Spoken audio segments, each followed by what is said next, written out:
বিসমিল্লাহির রহমানির রহিম। আজকে আমরা নাউন ফ্রেজ সম্পর্কে জানব। নাউন ফ্রেজ কিভাবে গঠিত হয় এবং নাউন ফ্রেজ কোথায় বাক্যে কোথায় কোথায় বসতে পারে এবং নাউন ফ্রেজ আমরা কিভাবে পরীক্ষার প্রশ্ন আসলে আইডেন্টিফাই করতে পারবো। সাধারণত নাউন ফ্রেজ বলতে একের অধিক শব্দ বসে যেখানে কোনো ধরনের ফাইনাইট ভার্ব থাকবে না এবং ম্যাক্সিমাম ক্ষেত্রে আমরা জানি নাউন ফ্রেজের ক্ষেত্রে শেষেরটা নাউন হয়। তবে ব্যতিক্রমও কিছু ঘটে, তবে আমরা সবই শিখবো আজকে। দেখা যাক। আর ডিটারমিনার অথবা অ্যাজেক্টিভ প্লাস নাউন সময় নিয়ে একটা কি হতে পারে, অবশ্যই একটা নাউন ফ্রেজ হতে পারে। যেরকম দা হচ্ছে ডিটারমিনার, বয় হচ্ছে noun.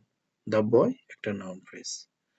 Determiner adjective plus noun মিলেও একটা কি হতে পারে, নাউন ফ্রেজ হতে পারে, দ্য গুড বয়। আর ডিটারমিনার অ্যাডভার্ব অ্যাডজেক্টিভ নাউন মিলেও কি হতে পারে, একটা নাউন ফ্রেজ হতে পারে, যেমন the very good boy. Non finite verb, noun, pronoun, adjective অথবা অ্যাডভার্ব মিলে একটা কি হতে পারে, নাউন ফ্রেজ হতে পারে, যেরকম রিডিং বুক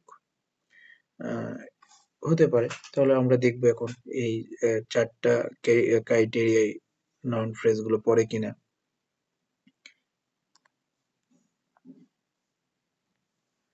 প্রথমে দেওয়া আছে রিডিং বুক। রিডিং একটা নন ফাইনাইট ভার্ব, বুক হচ্ছে নাউন। তার মানে কি নন ফাইনাইট ভার্ব আর প্লাস নাউন মিলে একটা নাউন ফ্রেজ হয়ে গেল। আর গুড হ্যাবিট এর একটা নাউন ফ্রেজ, মানে কি determiner adjective noun, noun phrase হয়েছে।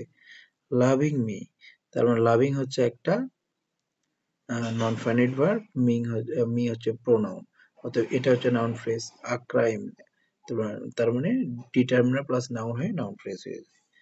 বিং ডিসঅনেস্ট, এই যে বিং হচ্ছে এখানে নন ফাইনাইট ভার্ব আর প্লাস ডিসঅনেস্ট হচ্ছে অ্যাডজেক্টিভ, তাহলে দুইটা মিলে একটা নাউন ফ্রেজ হয়ে যায়। এ ক্রাইম ইনডিড, এটা মিলে একটা কি হয়ে যায়, নাউন ফ্রেজ হয়ে যায়। রাইটিং স্লোলি, রাইটিং হচ্ছে এখানে নন ফাইনাইট ভার্ব, একটা নন ফাইনাইট ভার্ব, আর স্লোলি হচ্ছে অ্যাডভার্ব। এর দুইটা মিলে একটা নাউন ফ্রেজ হয়ে গেছে। এ ক্রাইম একটা নাউন ফ্রেজ। এখন আমরা দেখব কোন কোন পজিশনে নাউন ফ্রেজ বসে। সাধারণত নাউন ফ্রেজ আমরা তাদেরকেই বলি যেখানে ডিটারমিনার থাকতে পারে, অ্যাডভার্ব থাকতে পারে, অ্যাডজেক্টিভ থাকতে পারে, নাউন থাকতে পারে। সবগুলোকে একত্রে আমরা বলতে পারি হচ্ছে নাউন ফ্রেজ। কিন্তু কোনো বাক্যে যদি প্রিপজিশন সহ ডিটারমিনার, অ্যাডজেক্টিভ, নাউন থাকে, তাহলে আমরা প্রিপজিশন সহ যদি বলে, তাহলে আমরা প্রশ্নে যদি বলে যে প্রিপজিশন সহ এটা কোন ফ্রেজ, তখন আমরা সেটাকে নাউন ফ্রেজ বলতে পারবো না। তখন সেটা হতে পারে অ্যাডজেক্টিভ ফ্রেজ হতে পারে, অ্যাডভার্ব ফ্রেজ হতে পারে, প্রিপজিশনাল ফ্রেজও হতে পারে। যেরকম আমরা এখান থেকে দেখতে পাচ্ছি, এই যদি আমরা বলি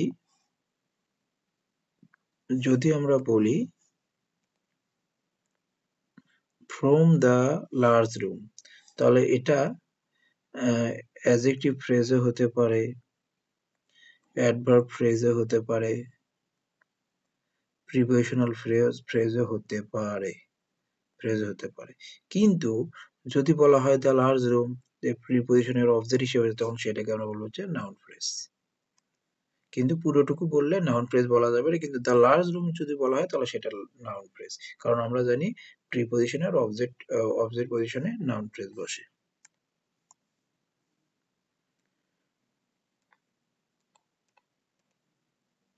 নাউন ফ্রেজ সাবজেক্ট হিসেবেও বুঝতে পারে, সাবজেক্ট হিসেবে নাউন ফ্রেজ বসে। যেরকম এখানে দেওয়া আছে beating in the bus, the boss of my office, এগুলো যেহেতু সাবজেক্ট হিসেবে নাউন ফ্রেজ। তারপর অবজেক্ট হিসেবেও নাউন ফ্রেজ বুঝতে পারে। যেরকম উইন, নো হচ্ছে ভার্বের অবজেক্ট হিসেবে, his way of dealing, the beautiful lady, এগুলো হচ্ছে নাউন ফ্রেজ, ভার্বের অবজেক্ট হিসেবে বুঝতে পারে।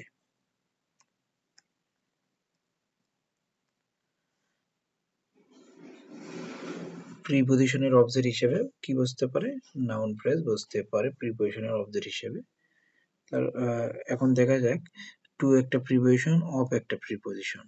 তাহলে এর অবজেক্ট হিসেবে হচ্ছে ইউর ক্যাসেল, একটা নাউন ফ্রেজ। তারপরে ফোক সং, এটাও একটা নাউন ফ্রেজ।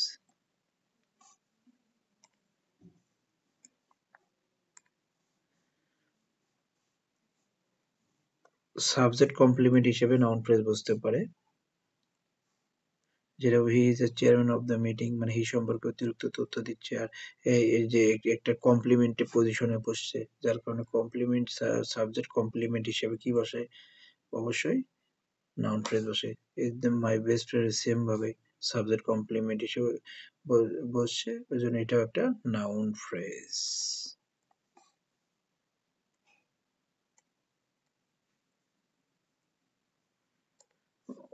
অবজেক্ট কমপ্লিমেন্ট হিসেবে নাউন ফ্রেজ বসতে পারে, যেরকম সিলেক্ট মামুন, মামুন একটা সিলেক্টের অবজেক্ট হচ্ছে মামুন, আর মামুনের অবজেক্ট হিসেবে ক্যাপ্টেন অফ আওয়ার টিম, অতিরিক্ত তথ্য। এটা মামুনের কমপ্লিমেন্ট হিসেবে বলছে, অতএব এইটাই হচ্ছে নাউন ফ্রেজ। অবজেক্ট কমপ্লিমেন্ট হিসেবে নাউন ফ্রেজ বুঝতে পারে। অ্যাপয়েন্টেড হিম, হিমের এই যে এটা হচ্ছে অতিরিক্ত কমপ্লিমেন্ট, যার কারণে এটাই হচ্ছে কি একটা নাউন ফ্রেজ। আর সাধারণত অবজেক্টের কমপ্লিমেন্টের ক্ষেত্রে আমরা জানি যে factitive verb, select, elect, nominate এগুলো থাকলে যে অবজেক্ট থাকে তার কমপ্লিমেন্ট হিসেবে নাউন ফ্রেজ বসতে পারে। কোনো বাক্যের অ্যাপোজিটিভ হিসেবে নাউন ফ্রেজ বুঝতে পারে। অ্যাপোজিটিভ মানে হচ্ছে সাবজেক্টের পরে কমা দিয়ে আলাদা করে বলা। যেরকম এখানে দেওয়া আছে মামুন একটা সাবজেক্ট, এর এর হচ্ছে অ্যাপোজিটিভ হিসেবে কমা দিয়ে লেখা আছে ক্যাপ্টেন অফ আওয়ার টিম। আর অ্যাপোজিটিভ লিখতে হলে সাবজেক্টের পরেও কমা দিতে হয়, ভার্বের আগেও কমা দিতে হয়। এই যে যেটা এখানে দেখা যাচ্ছে। আর এই দুইটা হচ্ছে একটা নাউন ফ্রেজ, নাউন ফ্রেজ।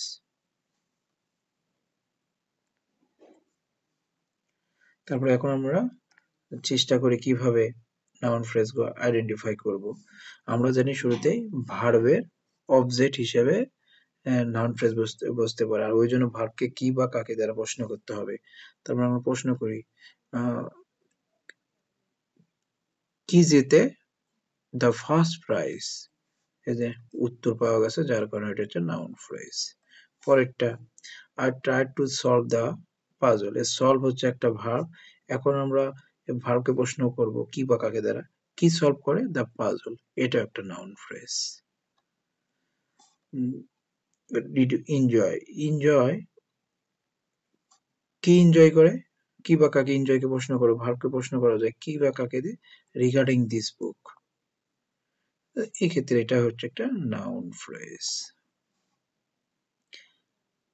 তারপর আমরা যে horse prefer living in dark stable, এই যে প্রিপজিশনের অবজেক্ট হিসেবে নাউন ফ্রেজ, অবজেক্ট হিসেবে নাউন ফ্রেজ কি করে বসতে পারে। ইন ডার্ক প্রিপজিশন, এর অবজেক্ট হিসেবে নাউন ফ্রেজ বসেছে, নাউন ফ্রেজ। এইভাবে ইজিলি আমরা নাউন ফ্রেজটা কি করতে পারি, আইডেন্টিফাই করতে পারি। তো এখন আমার বিসিএস এ প্রশ্ন ছিল, এমন দুই তিনটা প্রশ্ন আমরা দেখি। To win,